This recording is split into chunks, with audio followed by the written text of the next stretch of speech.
오랜만인 거 아니에요?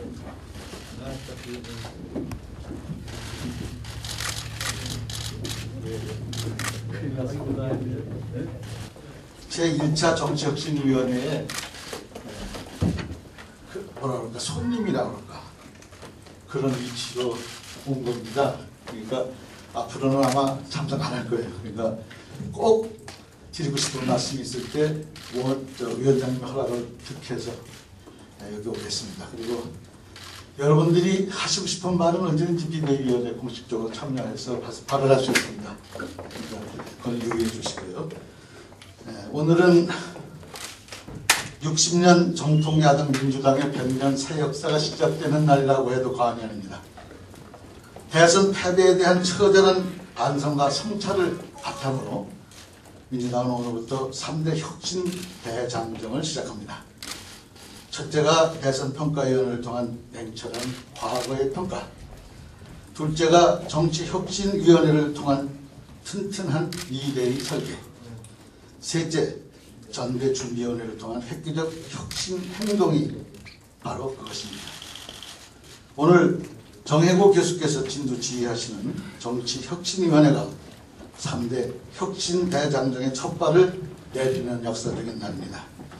엄중한 시기에 막중한 책임을 맡아주신 정치혁신위원님 한 분 한 분께 진심으로 감사의 말씀을 드립니다. 특히 결코 쉽지 않은 길에 함께 해주신 내부 영입 인사들께서도 또 한 번 거듭 감사의 말씀을 드립니다. 여기 모신 위원님들 한 분 한 분이 모두 혁신성과 균형 감각을 두루 갖춘 훌륭한 분들이라고 생각합니다. 삼고 초려의 노고를 말하지 않으신 정혜구 위원장님의 헌신에 다시 한번 감사의 말씀을 드립니다. 민주당은 지금 더 물러설 곳이 없는 벼랑 끝에 서 있습니다. 혁신만이 살길이고 혁신만이 국민 신뢰를 회복하는 길이라고 생각합니다. 과거의 허물을 벗지 않으면 더 이상 생존할 수 없습니다. 이제 정혜구 위원장님께서 말씀하신 대로 마음이 무겁다라고도 하셨고, 과연 민주당이 제대로 해낼까? 라고 그 실현 의지에 대한 의구심도 높다고 말씀하신 바 있습니다. 정현진님 말씀 명심하겠습니다. 이번이 마지막 기회라는 각오로 일제의 기득권이나 정치 생명에 연연하지 않고 사직생의 각오로 혁신하겠습니다. 거듭 강조하지만 비대위는 정치 혁신의 활동에 일체 관여하지 않을 것입니다. 전권을 위임하고 전폭적인 지원을 약속합니다. 비대위는 정치 혁신과 새정치 실현을 위해 할 수 있는 모든 일을 다 할 것입니다. 말이 아닌 행동으로 보여드릴 것을 반드시 실천하겠음을 이 자리에서 약속드리면서 오늘 이렇게 바쁜 시간 내주신 제1차 정치혁신위원회에 모임에 관해서 마음속 깊이 우러나는 감사와 고마움의 말씀을 드립니다. 감사합니다. 제가 어제는 정치혁신위원장을 맡으면서 나름대로의 어떤 제 각오랄까 그런 것을 말씀을 드렸습니다. 오늘은 정치혁신위원회가 무엇을 할 것인지 그런 부분을 좀 말씀을 드리도록 하겠습니다. 이 부분은 아직 저희들이 전체 회의를 통해서 공식적으로 결정된 내용이 아니기 때문에 일단은 위원장 개인의 어떤 생각이라고 보시면 되겠습니다. 그런 측면에서 점정적인 내용이라고 보시면 될 것 같습니다. 우선 크게 두 가지로 나눌 수 있을 것 같습니다. 하나는 대선 과정에서 공약한 부분이 있습니다. 그래서 문재인 후보가 공약한 정치 쇄신 내용이 하나 있고, 그 다음에 그것과 더불어서 안철수 후보와 문재인 후보가 같이 합의한 새정치 공동선언이 있습니다.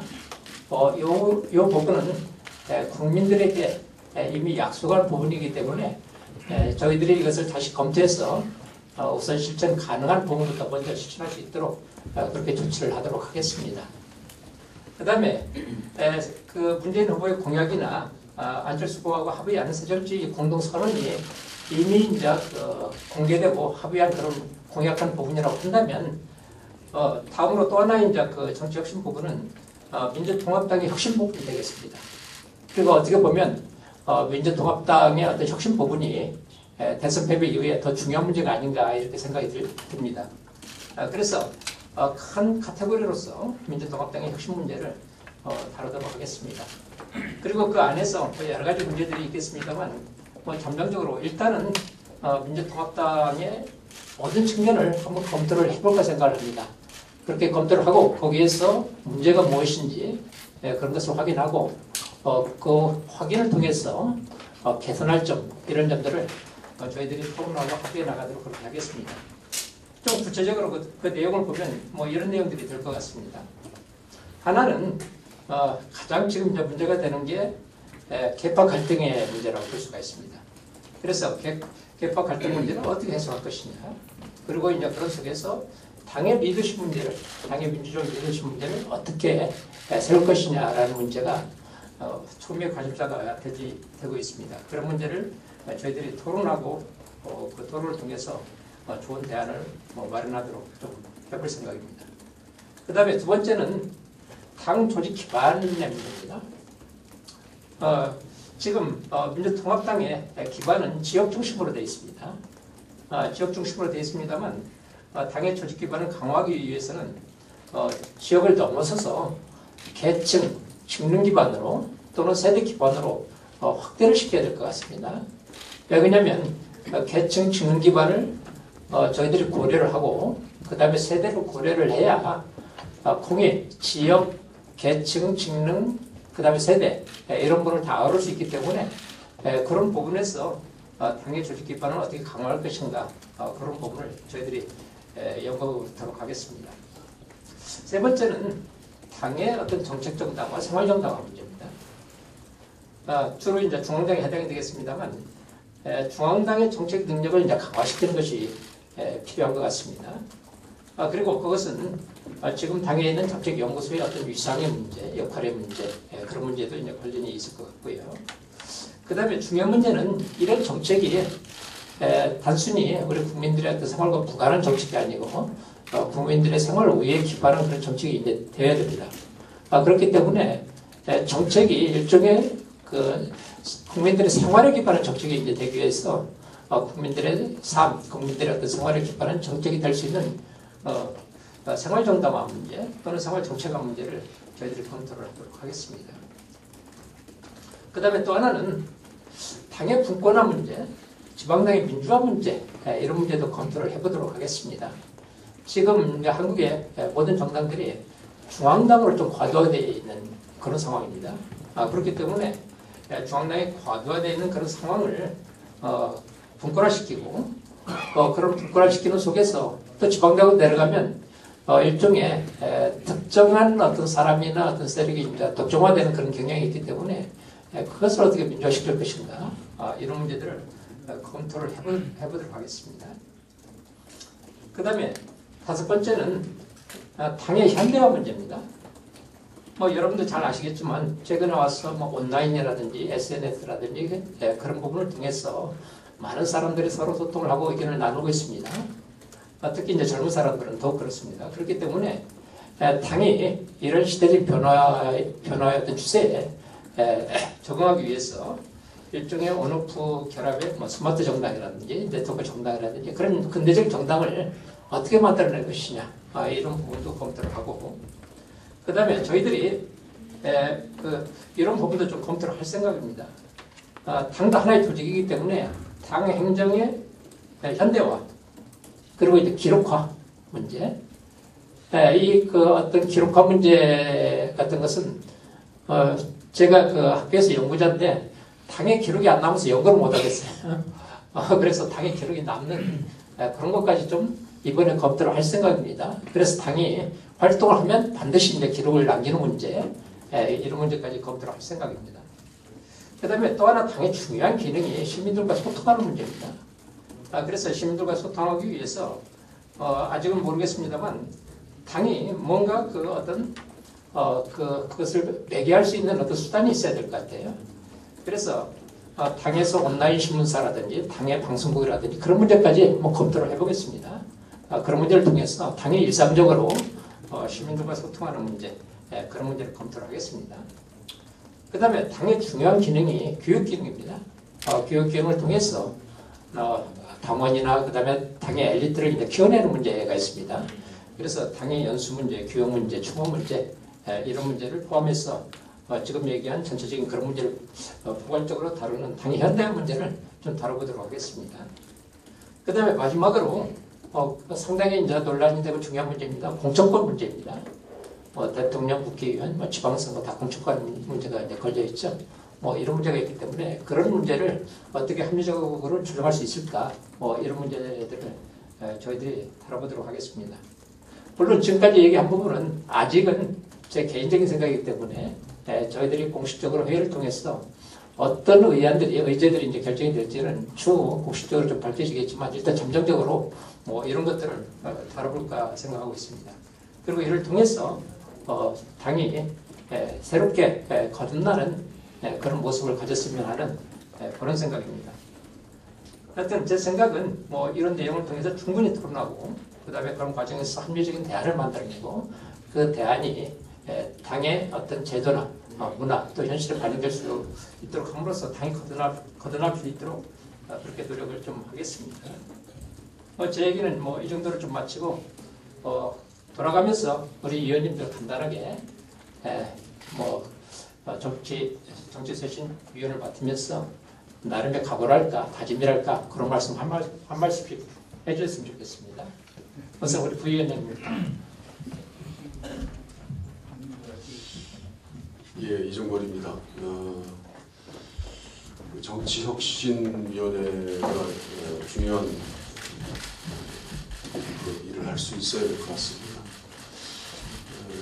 우리 지금 정치혁신위원회가 탄생된 배경을 더 분명히 해야 될 것 같습니다. 국민의 여망을 뒤로하고 대선 패배 그리고 또 이전에 총선 패배 누구는 총선 패배의 원인을 잘 살피면 대선 패배의 원인은 바로 그것이다 라고 얘기하기까지 하고 있습니다.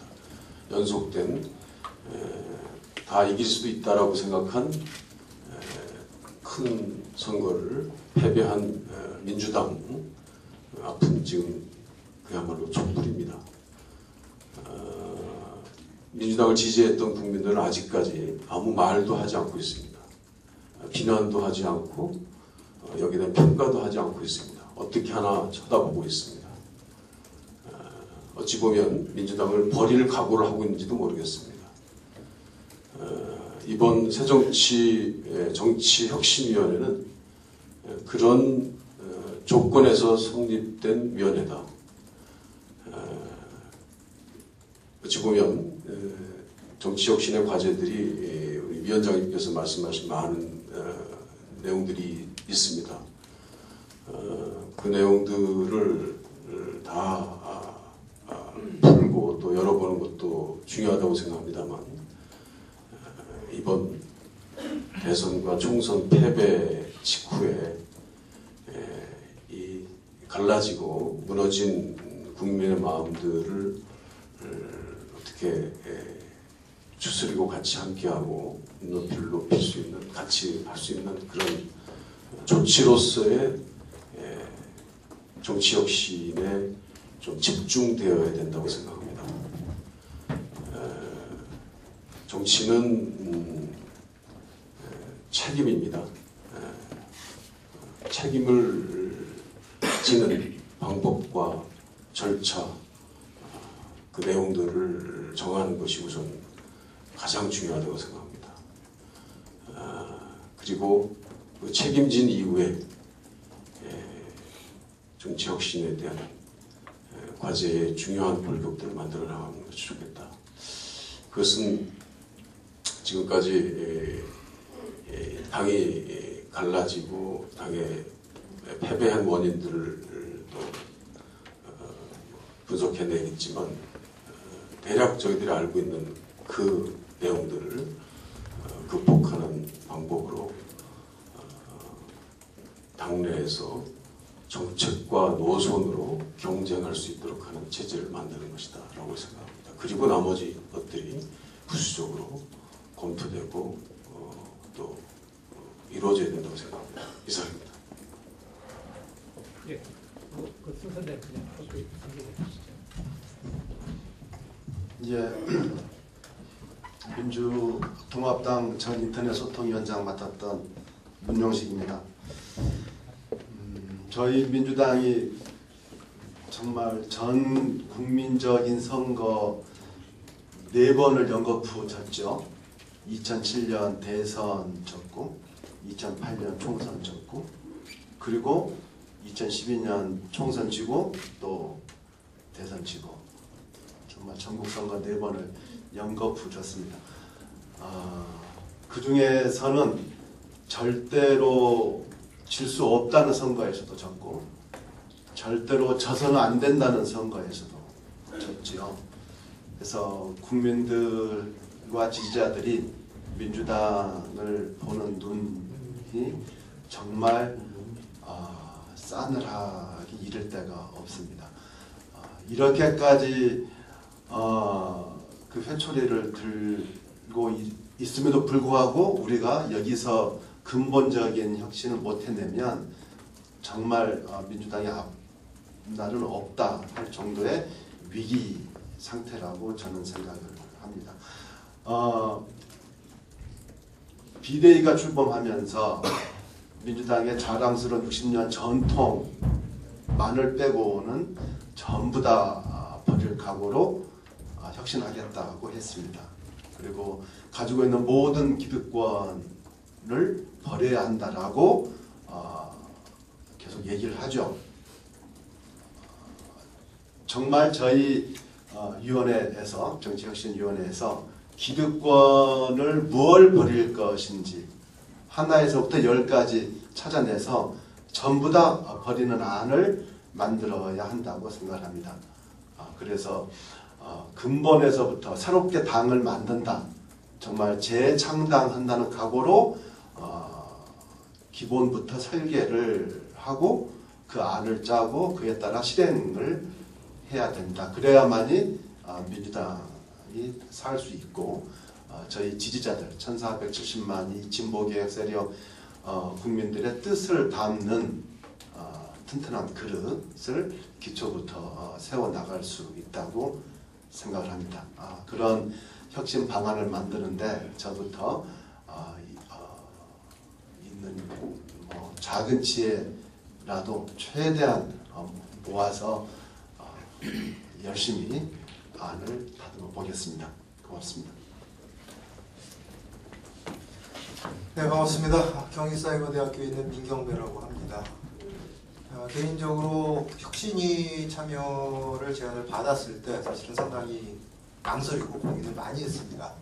두 가지 이유인데, 하나는 제가 지난 대선에서 문재인 후보 시민 캠프에도 제가 참여를 했기 때문에 그러면 선거 패배에 책임이 있는 사람이 그 이후에 이런 또 자리를 맡는 것이 과연 온당한가에 대한 그런 고민이 있었고요. 두 번째는 민주당이 앞으로 계속 희망이 있을까에 대한 확신이 없었던 것도 또 하나의 요인이었습니다. 첫 번째 이유와 관련해서는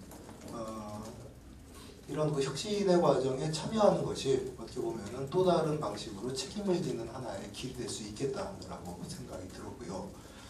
두 번째, 민주당의 희망과 관련해서는 사실 혁신이라고 하는 것이 단지 낡은 것을 깨뜨리고 또 기득권을 해체하고 이런 것으로만 그친다면은 굳이 민주당에 대한 혁신과 개혁에 신경을 쓰지 않아도 될 것 같습니다. 근데 사실 제가 생각하는 혁신이라고 하는 것은 낡은 것에 대한 해체에만 그치는 것이 아니라 새로운 것을 창출하고 창조해내고 그래서 뭔가 새로운 흐름을 만들어 나가는 것이 훨씬 더 중요한 혁신이 아닐까라는 생각을 가졌고요.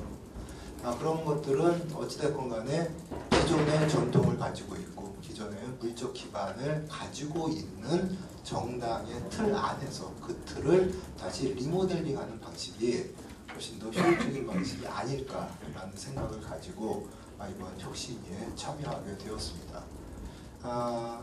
아마도 저처럼 외부에서 오신 분들은 과연 이 혁신위에서 앞으로 만들어낼 안들을 민주당이 온전히 받아서 온전히 실천할 수 있을까에 대해서 여전히 반신반의한 그런 상태에 있으리라고 생각이 듭니다.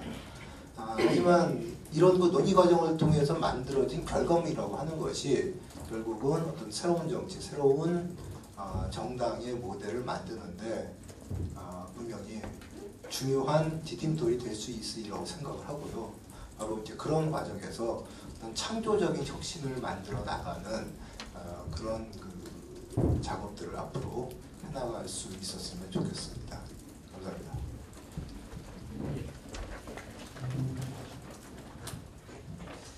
예, 선거 끝나고 들은 말 중에 가장 아팠던 말이 너네는 떴다방 전략 때문에 졌어. 이 얘기였습니다. 돌아보니 많이 틀린 말이 아니었습니다. 2007년 대선 때도 당 급조했고 또 지난해에도 총선 앞두고 그리고 대선 앞두고 또 국민연대 야당이 이러지 않을 수 있는 기반이 이번에 마련되었으면 좋겠습니다. 그리고 이제 야권 통합 운동을 2년 동안 하면서 정치라는 건 너무나 고차 방정식이어서 좋은 의도를 가지고 해도 결과가 좋지 않을 수 있다는 걸 배운 것 같습니다. 그래서 그런 경험들, 그다음에 지금 이렇게 다 절망적으로 말씀하시지만 저는 선거에 졌다고 당이 해체되고 선거에 졌다고 또 제3당이 만들어지고 이것 또한 옳다고 생각되지가 않습니다. 그래서 그러지 않을 수 있는 야권, 야권의 중심에 설 수 있는 민주당, 그리고 저는 민주당이라는 말이 너무나 좋습니다. 민주당 그 말이. 그래서 지금 마치 좋은 글씨처럼 되어 있지만 정말 좋은 글씨가 될 민주당, 이번에 한번 같이 만들어 보았으면 좋겠습니다.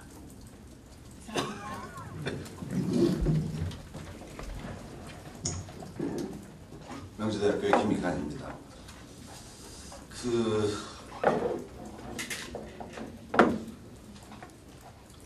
상세한 얘기는 이제 연구도 좀 하고 회의도 해서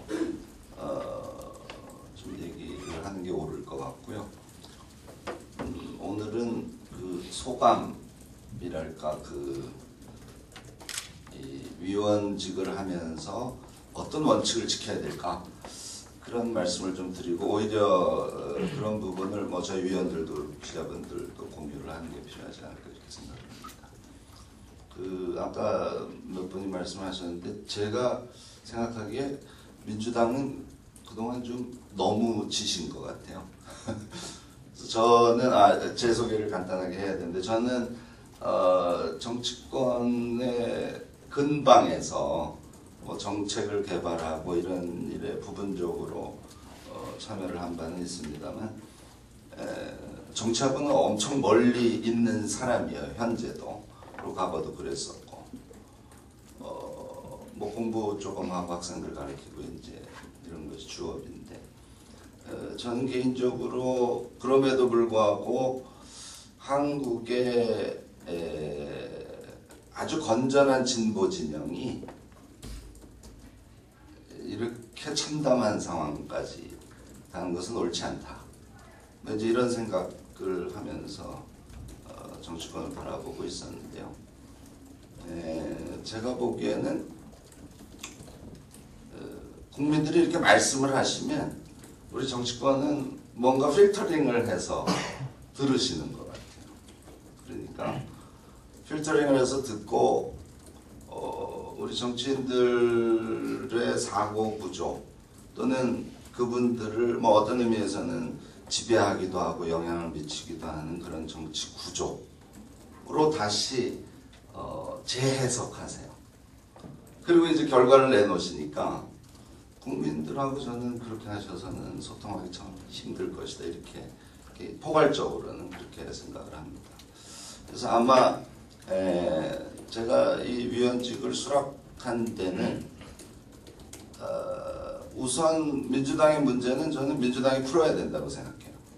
그러니까 선거에 참여해서 패배를 자초한 책임을 갖고 있는 분들이 그분들이 스스로 문제를 풀고 미래를 준비하는 것이 옳다 이렇게는 봅니다. 기본적으로.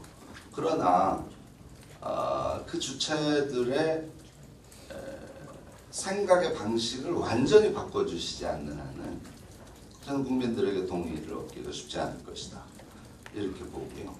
만약에 저처럼 민주통합당의 입장에서 보면 좀 정말 완전히 외부자로 있었던 한두 사람이 국민들의 이야기 색깔대로 좀 정리하고 그것을 정치권에 계신 분들하고 진지하게 토론해서 과거보다는 국민에 훨씬 더 가까운 뭐 그런 구조와 그런 문화를 만들어 보면 어떨까 뭐 이런 생각을 하면서 제가 위원직을 수락을 했는데요. 어쨌든 공수표가 돼서는 안 됩니다만 저는 좀 지금은 저를 포함해서 모두가 관성적 사고를 다 버리고 뭔가 결과를 냈을 때 여러 아이템에 여러 결론을 내릴 텐데요. 그 결론이 두 가지. 과거와 다른가. 그리고 국민이 이해할 수 있는 어법으로, 국민이 이해할 수 있는 색깔로, 국민이 받아들일 수 있는 아닌가. 이런 걸 생각하고 결론을 내리면 저는 답에 근접할 수 있다고 생각하고요. 뭐 그런 생각들을 우리 위원들, 그리고 우리를 바라보는 기자 여러분들, 그리고 국민들 함께 공유하면 좋을 것 같습니다. 감사합니다. 예, 주태욱입니다. 저는 민주당 정치혁신위원회에서 무슨 일을 할 수 있을까 이렇게 좀 잠깐 생각을 해봤는데요. 그냥 뭐 교과서대로 돌아가야 된다. 뭐 간단하게 말씀드릴 수 있을 것 같습니다. 그러니까 정책과 이념 중심으로 돌아가는 정당 그렇게 돌아가야지 그 외에는 다른 방법이 없다. 다른 말로 하면 뭐 지역이나 사람, 계파 이런 걸로 돌아가서는 회복하기 어렵다라는 거고요. 근데 그 정책과 이념, 정당의 정책과 이념은 강령에 요약되어 있지 않습니까? 근데 사실 민주당 강령을 훑어보면 굉장히 훌륭합니다. 문제는 이게 안 지켜지고 있다라는 거죠. 당원과 의원과 대의원 등등에 의해서. 그래서 민주당 혁신의 핵심은 강령대로 돌아가는 정당 이것만 해도 저는 굉장히 훌륭할 것 같고요. 그러기 위해서 뭐 깊게 생각을 아직 못 해봤지만 제가 생각할 때 세 가지가 제일 중요하지 않을까. 아까 정혜구 위원장께서도 다 말씀하신 거긴 합니다만 첫째는 저는 정책연구원, 민주정책연구원의 위상 강화가 굉장히 필요하다고 봅니다. 여기서 민주당이 합당한 이념을 더 발전시켜야 되고 정책 기조들을 만들어야 되고 세세한 정책 패키지도 만들어내야 되고 그것을 또 따르게 해야 되고 두 번째는 당원 교육 시스템을 좀 체계화해야 될 것 같습니다. 정말 청년 당원서부터 키워서 뭐 국회의원 혹은 대통령 후보 자격까지도 논의될 수 있을 정도의 강력한 교육 시스템. 마지막으로 세 번째는 이게 녹아서 공천제도가 합리화돼야 된다. 그 후보는 이 당의 정체성을 분명히 대표할 수 있는 후보가 된다. 그래서 이렇게 세 가지가 제일 중요하지 않을까 생각합니다. 이것을 위해서 저는 하여튼 제가 기여할 수 있는 바 최선을 다하도록 하겠습니다. 감사합니다. 네, 고맙습니다. 김태년입니다. 혁신은 매 시기에 해야 되는 거죠? 어쩌면 매일 해야 되는 건지도 모르겠습니다. 선거에 이겼어도 우리 민주당은 혁신을 했어야 할 건데요. 졌으니 오죽하겠습니까? 우리 비대위원장님 말씀하신 대로 뼈를 깎는 각오로 대혁신 작업에 이제 착수를 해야 될 것 같습니다. 이 위원회 임명 통보를 받고 무엇을 혁신해야 되는가 이렇게 생각을 좀 해봤는데요. 크게 구체적인 건 이따 회의를 통해서 또 하겠습니다만 첫 번째는 국회와 국회의원이 일을 잘하는 그런 제도, 시스템 이런 것을 만들어야 될 것 같고 또 그런 방향의 혁신이 하나 필요할 것 같습니다. 그리고 아까 정혜구 위원장께서 말씀하셨던 정책정당, 생활정당, 뭐 리더십 문제, 또 분권 문제를 다 포함한 민주당을 현대화시키는 문제, 이렇게 당을 혁신하는 문제, 크게 보면 그 두 줄기로서 우리가 혁신 작업을 해야 되는 거 아닌가 싶은데요. 우리 민주당의 지금 구성원들도 그렇고 또 정권 교체를 바라셨던 우리 국민들도 그렇고 이번 선거 결과에 대해서 많이 실망했고 또 어떤 경우에 따라서는 절망하고 있다고 생각을 합니다. 그러나 위기는 또 기회로 우리가 얼마든지 만들 수 있다고 생각을 합니다. 우리의 열정과 또 많은 국민들과 소통하면서 또 지혜를 이렇게 모아낸다면 또 새로운 희망, 민주당이 또 한국 정치에 있어서 새로운 희망으로 설 수 있는 그런 기회도 우리가 하기 나름에 의해서 만들 수 있다 이렇게 생각을 해서 책임감을 가지고 소명의식을 갖고 열심히 위원회 활동을 하도록 하겠습니다. 감사합니다.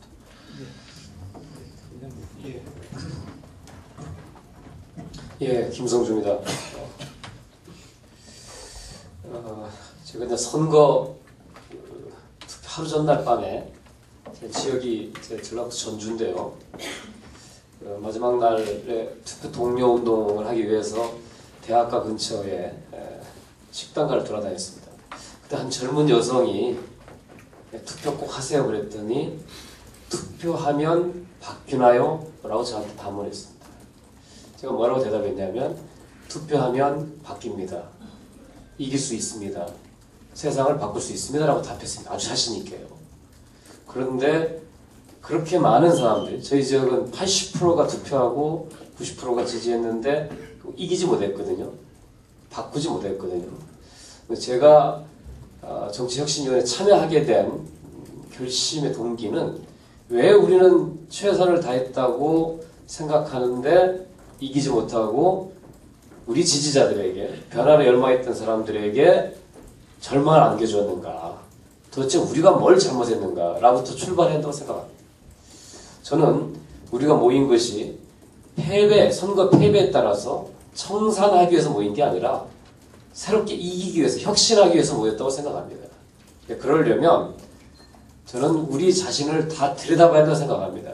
민주당뿐만 아니라 민주개혁 진보진영 정체를 다 들어봐야 되겠다. 모든 면을 정말 재고조사 한번 해보자. 우리가 이길 수 없는 실력과 조건에서 이길 수 있다고 하는 기대를 스스로 만들어낸 건지 아니면 이길 수 있는 것을 우리가 잘못해서 이기지 못한 것에 대한 철저한 재고조사부터 출발했으면 좋겠다는 생각입니다. 그걸 통해서 저는 당이 바뀌어야 될 몇 가지를 좀 단어로 제시하고자 합니다. 첫 번째, 힘 있는 당이 돼야 되겠다. 선거 한번 끝날 때마다 지도부 가로치우는 리더십이 취약한 당으로서는 국민들의 신뢰를 얻을 수 없다는 게 저희 생각입니다. 두 번째는 좀 튼튼한 당이 돼야 되겠다. 당원이 누군지도 모르고 자기 스스로 당원인지 아닌지도 모르는 이런 허약한 당원 시스템으로서는 절대로 승리할 수 없다라고 하는 판단입니다. 세 번째는 좀 유능한 당이 돼야 되겠다. 그건 결국은 사람입니다.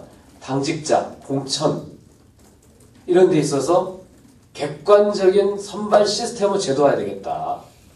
정신에 따라서 계파에 따라서 나눠먹기식 인사 시스템을 근본적으로 개혁하자라고 하는 것입니다. 네 번째는 살아있는 당을 만들자. 현장에 가까이 가고 대중들 생활 속으로 들어가는 공허한 이념적 논쟁을 벌이는 당 정치가 아니라 정말 국민들 속에서 살아 움직이는 정치를 해보자라는 생각입니다. 마지막으로 이런 것들을 통해서 말에 그치는 게 아니라 계획에 끝나는 게 아니라 정말 실천하는 당이 되자. 아주 작은 문제라도 제대로 해결해내는 믿음직한 당이 되자 하는 것이 앞으로 민주당 혁신의 방향이었다 생각합니다. 오늘 같이 참여하신 여러 위원님들이라고 하면 훌륭한 안들을 만들 수 있을 것 같고요. 뭔가 국민과 지지자들에게 희망을 줄 수 있는 저 출발이 되기를 바랍니다. 네.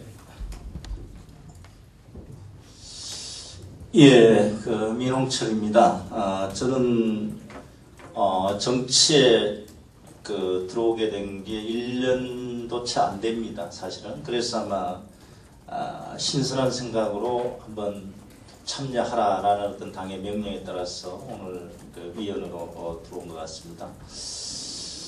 저는 그렇게 생각을 합니다. 선거에 졌기 때문에 혁신하는 것이 아니라 시대적인 요청이 당연히 혁신을 해야 된다라고 봅니다. 그래서 사실 만시지탄입니다만은 어떤 측면에서는 새로운 희망의 시작이다 이렇게 저는 생각을 하고요. 그래서 저는 새로운 시각으로 여러 가지 의견을 좀 저도 개진을 앞으로 할 수 있도록 하겠습니다. 다만 어떤 추상적인 혁신의 내용을 구두선에 지나지 않는 것이 아니라 우리 국민들이 특히 우리를 민주통합당을 지지하는 국민들의 눈높이에 맞춰서 우리 정치권의 혁신만이 아니라 국민과 함께하고 국민들로 하여금 신뢰받을 수 있는 그런 우리 민주통합당이 되고 더 나아가서 정치권 전체의 어떤 정치 문화의 변화의 계기가 되는 그런 혁신이 되어야 한다. 그런 측면에서 저도 그 의견을 개진하고 위원장님을 모시고 함께 열심히 노력해서 새로운 어떤 실천 가능한 그런 혁신이 될 수 있도록 열심히 노력하겠습니다. 감사합니다.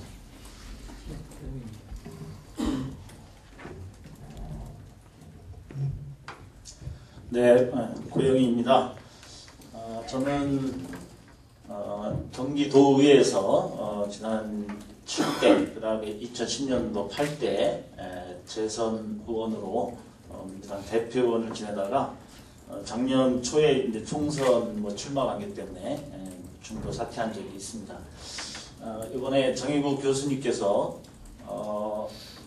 원래는 당외 인사로 이제 저를 추천했는데 실제 저의 어떤 위치가 당내 활동도 실제 했고 또 정당인이고 그러면서도 당외 인사로 추천된 요 위상이랄까 위치는 그 지역 정치를 오랫동안 해보고 또 밑바닥 정치를 하면서 당원들의 마음 또 총선이나 대선 이런 과정을 거치면서 그 당원들의 존재감이 없어지고 또 소외감을 느끼는 이런 전반적인 어떤 심정이나 상태를 잘 이해할 수 있기 때문에 그러한 마음과 어떤 그 생각들을 좀 대변할 수 있는 그런 속에서 이제 저를 추천을 했다 이렇게 판단을 하고 있습니다.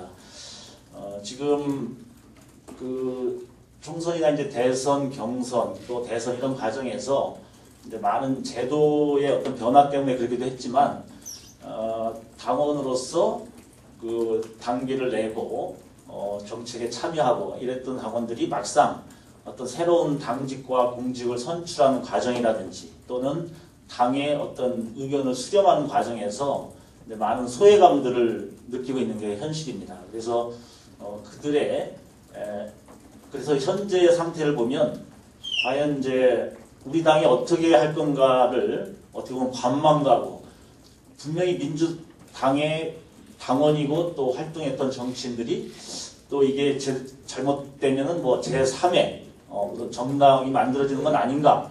그래서 그걸 기웃거리거나 또 그쪽을 기대하는 사람들도 상당수 있는 것이 현실입니다. 그래서 이렇게 분열되고 흐트러진 이런 부분들을 새롭게 추스리기 위해서는 우리가 철저하게 어디서부터 잘못됐는지를 봐야 되는데 특히 민심과 어떤 당원들의 당심을 밑으로부터 보는 여기서부터 출발하지 않으면 제대로 잡기 어렵다. 그래서 저는 어디 눈치 보지 않고 철저히 그런 밑바닥 흐름 또 당원들의 흐름 또 소외된 정치인들의 이러한 뜻을 생각을 최대한 반영할 수 있도록 이제 의견 수렴을 좀 하도록 하려고 합니다. 그래서 어차피 이제 우리가 정치 혁신이라고 할 때는 이런 국민들이나 어떤 당원들의 요구와 우리 당 또는 정치권의 어떤 괴리를 어떻게 바로 세우고 그걸 제도화하느냐 이것이 이제 결국은 정치 혁신이라고 했을 때 지금은 우리는 어쨌든 국민으로부터 또 당원으로부터 완전히 상당히 괴리되어 있다라는 게 엄혹한 지금 평가인 것 같고요. 그래서 그러한 부분들을 위해서는 특히 국민과의 관계에서는 아까도 얘기 나왔듯이 그동안 너무 이렇게 추상화되고 정치적 민주주의 이후에 실질적인 어떤 민생 민주주의를 강화하는 그런 내용들이 부재했기 때문에 그런 정책 정당화, 정책 연구원의 위상 강화와 실천 기구 이런 것들을 좀 체계화시키는 그런 일이 좀 중요할 것 같고요. 그 당원들과의 관계는 중앙과 지역, 중앙과 당원 사이의 이 간극을 제대로 메꾸기 위해서 정치 민주주의, 그다음에 상향식, 당원들의 권한 강화 이러한 문제들을 좀 체계화시켜서 반영할 수 있도록 그렇게 하겠습니다. 열심히 하겠습니다.